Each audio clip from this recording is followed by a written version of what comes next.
இன்றைய இறைவார்த்தை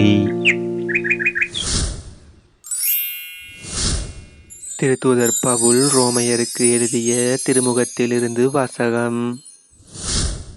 சகோதரர் சகோதரிகளே, இது காரும் கூறியவை நம் இனத்தின் தந்தையாகிய ஆபிரகாமுக்கு எப்படி பொருந்தும்? தாம் செய்த செயல்களினால் அவர் கடவுளுக்கு ஏற்புடையவராகி இருந்தால் பெருமை பாராட்ட அவருக்கு இடம் உண்டு. ஆனால் கடவுள் முன்னிலையில் அவர் அப்படி பெருமை பாராட்ட இடமே இல்லை.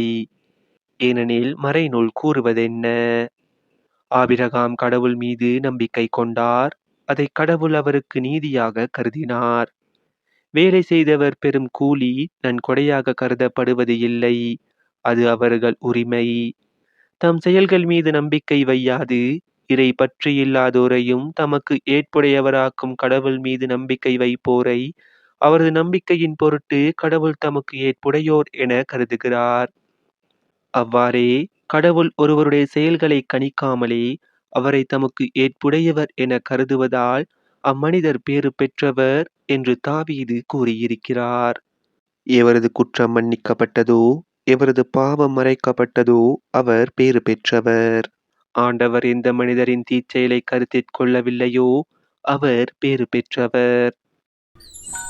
இது ஆண்டவர் வழங்கும் அருள்வாக்கு. இறைவா உமக்கு நன்றி. இன்றைய தினத்துக்கு உரிய நற்செய்தி வாசகம். லூக்கா எழுதிய தூய நற்செய்தியில் இருந்து.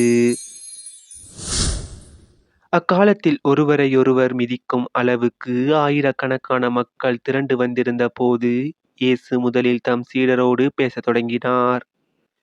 அவர் அவர்களிடம் கூறியது: பரிசேயருடைய வெளிவேடமாகிய புளிப்பு மாவை குறித்து நீங்கள் எச்சரிக்கையாயிருங்கள்.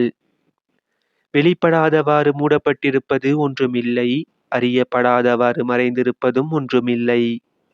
ஆகவே நீங்கள் இருளில் பேசியவை ஒளியில் கேட்கும், நீங்கள் உள்ளறைகளில் காதோடு காதாய் பேசியவை வீடுகளின் மேல் தளத்திலிருந்து அறிவிக்கப்படும். என் நண்பர்களாகிய உங்களுக்கு நான் சொல்கிறேன், உடலை கொல்வதையன்றி வேறு எதுவும் செய்ய இயலாதவர்களுக்கு அஞ்ச வேண்டாம். நீங்கள் யாருக்கு அஞ்ச வேண்டுமென நான் உங்களுக்கு எடுத்து காட்டுகிறேன். கொன்ற பின் நரகத்தில் தள்ள அதிகாரம் உள்ளவருக்கே அஞ்சுங்கள். ஆம், அவருக்கே அஞ்சுங்கள் என நான் உங்களுக்கு சொல்கிறேன். 2 காசுக்கு 5 சிட்டுக்குருவிகள் விற்பதில்லையா? எனினும் அவற்றில் ஒன்றையும் கடவுள் மறப்பதில்லையே. உங்கள் தலைமுடியெல்லாம் கூட எண்ணப்பட்டிருக்கின்றன. அஞ்சாதீர்கள், சிட்டுக்குருவிகள் பலவற்றை விட நீங்கள் மேலானவர்கள். இது நம் கிறிஸ்து இயேசு வழங்கும் வாழ்வு தரும் நற்செய்தி. கிறிஸ்துவே உமக்கு புகழ். இன்றைய தினத்துக்கு உரிய சிந்தனை துளிகள். மிக குறைவான விலை மதிப்புடைய சிட்டுக்குருவிகள் கூட இறைவன் பார்வையில் மதிப்புமிக்கவை. மனிதர்களின் ஒவ்வொரு அசைவையும் இறைவன் அறிந்திருக்கிறார். மனிதர் ஒவ்வொருவரின் தலைமுடியை கூட இறைவன் எண்ணி வைத்திருக்கிறார். ஆபிரகாம், மோசே மற்றும் தாவீது போன்றோர் இறைவனை நம்பி இறைவனின் திட்டத்தை அறிந்து செயல்பட்டதால் இறைவன் அவர்களை தமக்கு ஏற்புடையவர்களாக்கினார்.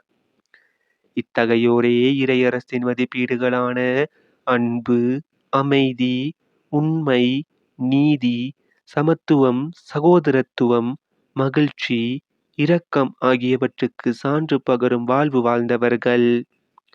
இத்தகைய இறையரசின் விழுமியங்களை தங்கள் வாழ்வில் கடைபிடிப்போரே கிறிஸ்தவர் என்று அழைக்கப்படுவதற்கு தகுதியுடையவர்.